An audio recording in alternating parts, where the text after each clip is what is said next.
Assalamualaikum warahmatullahi wabarakatuh. Perkenalkan, nama saya Farha Hairunisa, NPM 1850418. Saya dari Pendidikan Biologi Universitas Pasundan Bandung. Sekarang saya akan menjelaskan tentang materi sistem sirkulasi pada manusia.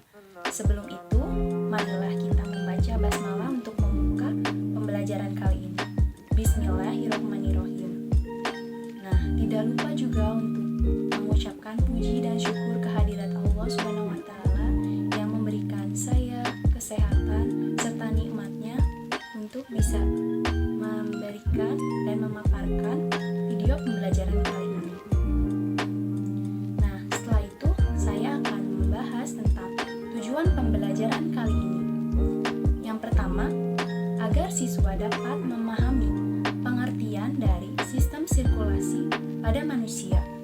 Yang kedua, agar siswa dapat memahami juga pengertian dan fungsi dari darah. Yang ketiga, agar siswa dapat bisa membedakan antara eritrosit, leukosit, dan trombosit. Yang keempat, agar siswa tahu apa saja organ yang dipakai dalam sistem peredaran darah, yaitu jantung dan pembuluh darah. Dan yang terakhir, agar siswa dapat mengetahui apa saja gangguan pada sistem sirkulasi pada manusia. Baiklah anak-anak, sekarang kita akan membahas tentang sistem sirkulasi pada manusia. Bahasan materi yang pertama ada pengertian sistem sirkulasi.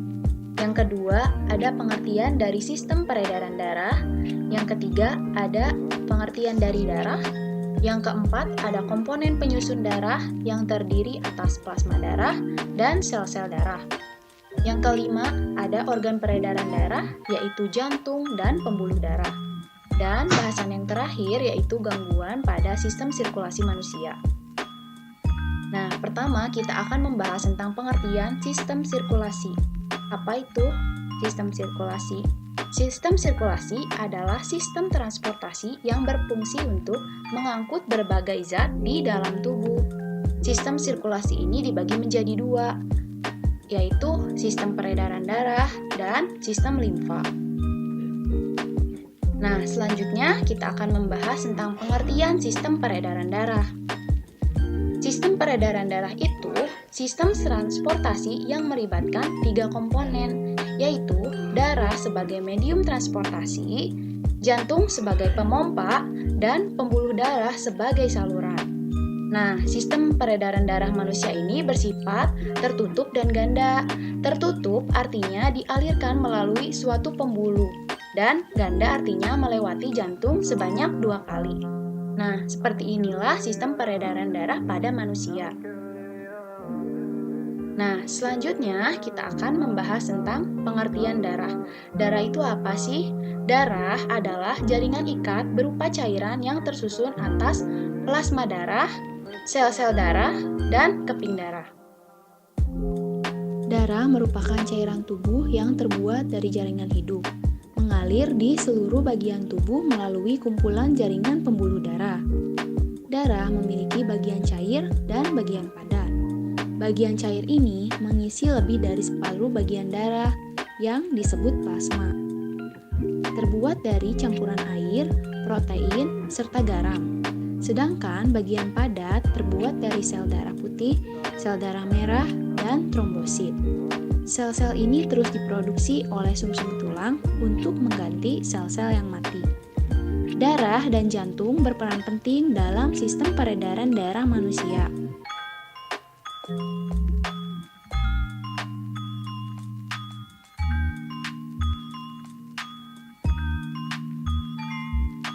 Selanjutnya, kita akan membahas tentang komponen penyusun darah. Apa saja sih komponennya? Yang pertama, ada plasma darah, dan yang kedua ada sel-sel darah. Bisa dilihat pada gambar, plasma darah itu yang berwarna kuning, dan sel-sel darah itu yang di bawah plasma darah. Yang termasuk sel-sel darah yaitu sel darah merah, sel darah putih, dan trombosit. Nah, kita selanjutnya akan membahas tentang plasma darah.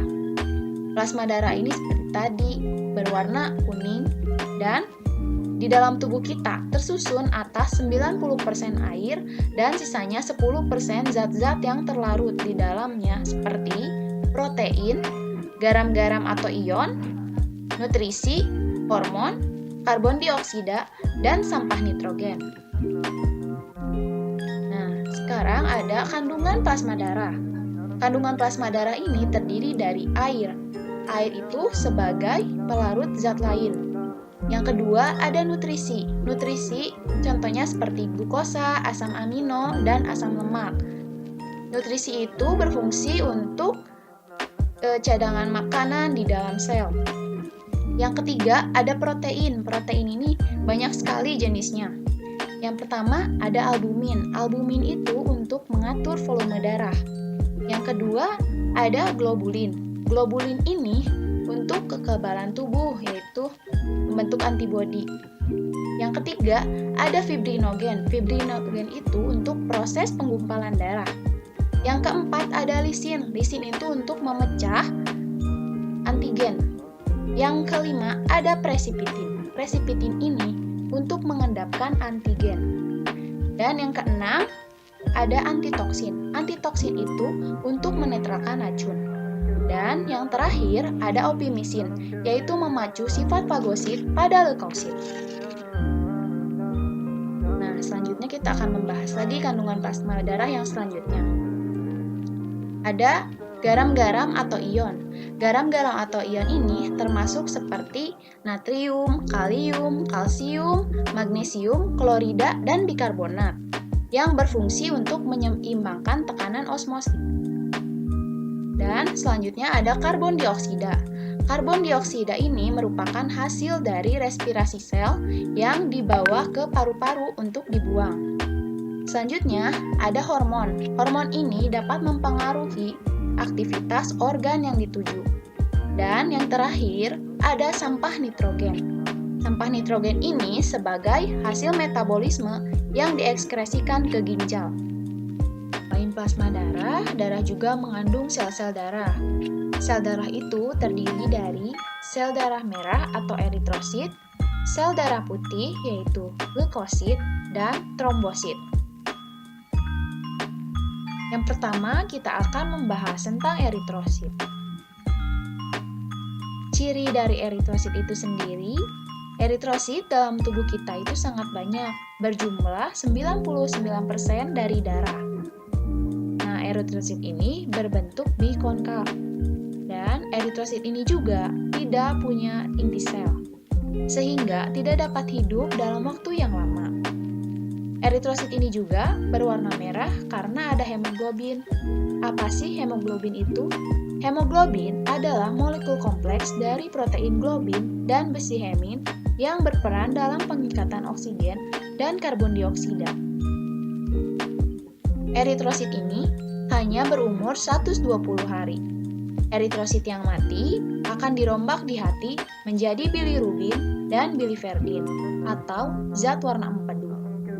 Nah, si zat besi hasil perombakan tersebut digunakan dalam pembentukan eritrosit yang baru.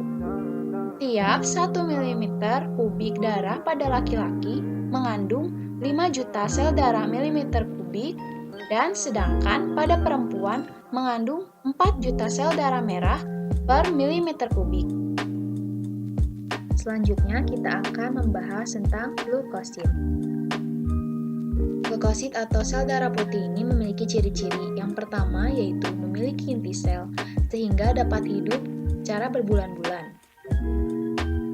Dan yang kedua, tidak mempunyai hemoglobin sehingga tidak berwarna merah. Selain itu dapat bergerak secara amoeboid. Leukosit ini berbentuk tidak tetap dan dapat menembus dinding pembuluh darah. Leukosit ini diproduksi di sumsum darah, limpa, dan kelenjar getah bening. Leukosit ini berjumlah sekitar 7.000 sel per milimeter kubik darah. Fungsi dari leukosit itu sendiri yang pertama ada menghancurkan kuman penyakit dan zat asing, yang kedua mengangkut lemak, dan yang terakhir menghasilkan histamin. Nah, Sel darah putih memiliki karakteristik sitoplasma. Dibagi menjadi dua, yaitu granulosit dan agranulosit. Granulosit itu leukosit yang sitoplasmanya memiliki granula. Contohnya seperti neutrofil, basofil, dan eosinofil. Dan agranulosit itu adalah leukosit yang sitoplasmanya tidak memiliki granula. Contohnya seperti limfosit dan monosit.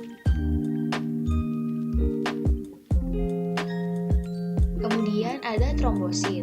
Trombosit atau keping darah ini memiliki ciri-ciri.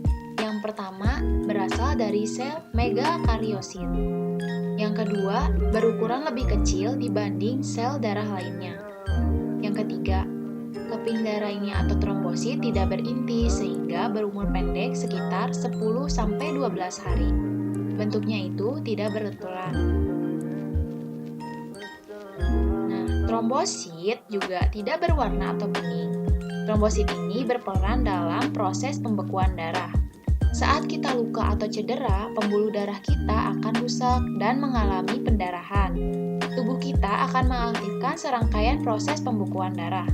Berikut adalah mekanisme pembekuan darah. Ketika kita luka, akan keluar, sehingga trombosit pecah. Trombosit pecah mengeluarkan enzim tromboplastin atau trombokinase. Trombokinase ini mengubah menjadi protombin. Protombin dibantu oleh vitamin K dan ion Ca2 menjadi trombin. Trombin ini yang menghasilkan fibrinogen untuk membentuk benang-benang fibrin sehingga luka tertutup.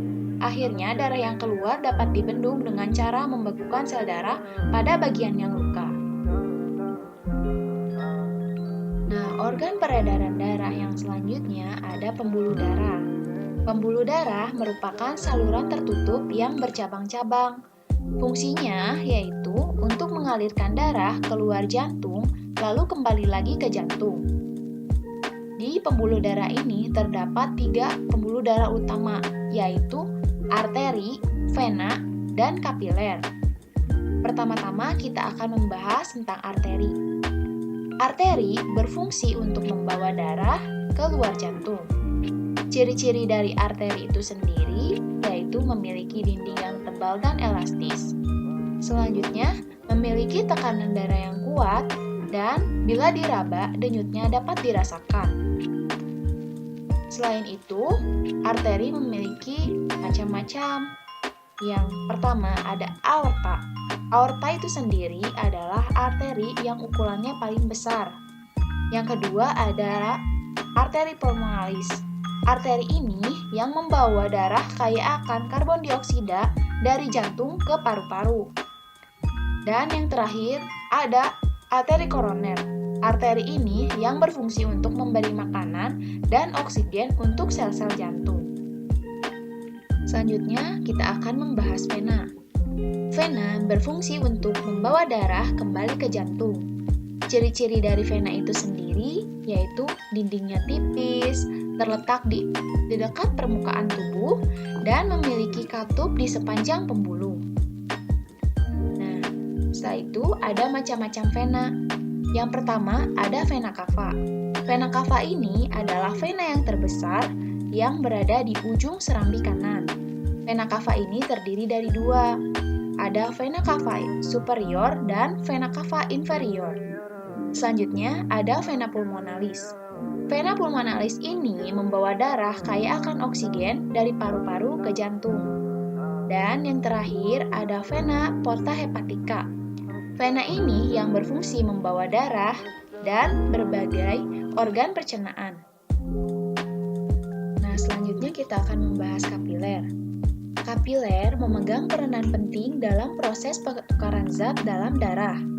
Kapiler ini berfungsi untuk menjadi penghubung antara arteriola dan venula. Selain itu juga menyerap zat-zat makanan di usus. Ciri-ciri dari kapiler ini berbentuk halus, dinding selnya tipis, dan memiliki diameter 0,08 mm. Materi terakhir yang akan saya bahas yaitu gangguan sistem sirkulasi pada manusia. Gangguannya itu ada anemia, hemofilia, thalassemia, dan varises. Yang pertama, kita akan membahas tentang anemia. Anemia adalah keadaan di mana jumlah eritrosit di dalam hemoglobin di bawah batas. Ciri dari anemia itu kelelahan, pusing, pucat, sakit kepala, dan lemas. Selanjutnya ada hemofilia. Hemofilia adalah kelainan yang ditandai dengan sulitnya darah untuk membeku.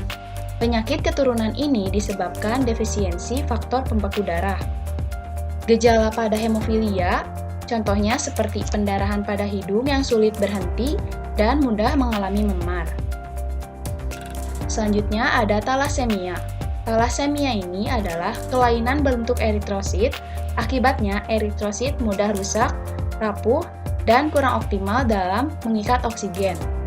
Penyebabnya adalah kelainan genetik. Dan yang terakhir ada varises. Varises adalah kelainan yang disebabkan oleh pelebaran pembuluh vena. Pelebaran ini biasa terjadi pada betis. Untuk kesimpulan dari sistem sirkulasi pada manusia, saya akan bahas. Sistem sirkulasi pada manusia dibagi menjadi dua. Yang pertama ada sistem peredaran darah dan yang kedua ada sistem limfa.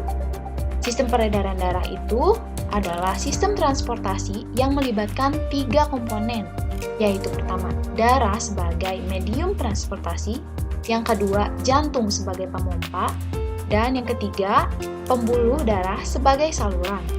Sistem peredaran darah pada manusia ini bersifat tertutup dan ganda. Tertutup itu artinya darah dialirkan melalui suatu pembuluh, dan ganda artinya melewati jantung sebanyak 2 kali. Nah, selanjutnya kita akan membahas sistem limfa. Sistem limfa itu adalah sistem yang mengandung aliran limfa atau getah bening di dalam tubuh. Berbeda dengan sistem peredaran darah manusia, sistem peredaran limfa ini termasuk ke dalam peredaran darah terbuka, karena cairan bisa keluar dari limfa dan membasahi daerah di sekitarnya. Setelah itu, saya akan memberikan soal, yaitu 3 soal, boleh diisi oleh anak-anak dan dikirim ke Google Classroom, boleh file PDF atau file Word. Alhamdulillah, pembelajaran kali ini telah selesai. Marilah kita tutup dengan membaca doa sesuai dengan kepercayaan masing-masing. Berdoa dimulai.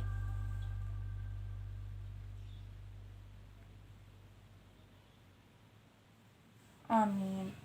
Sekian pemaparan dari saya tentang materi sistem sirkulasi pada manusia. Mohon maaf apabila ada kata-kata yang kurang berkenan. Billahi taufiq wa hidayah. Wassalamualaikum warahmatullahi wabarakatuh. Sampai jumpa di video pembelajaran selanjutnya.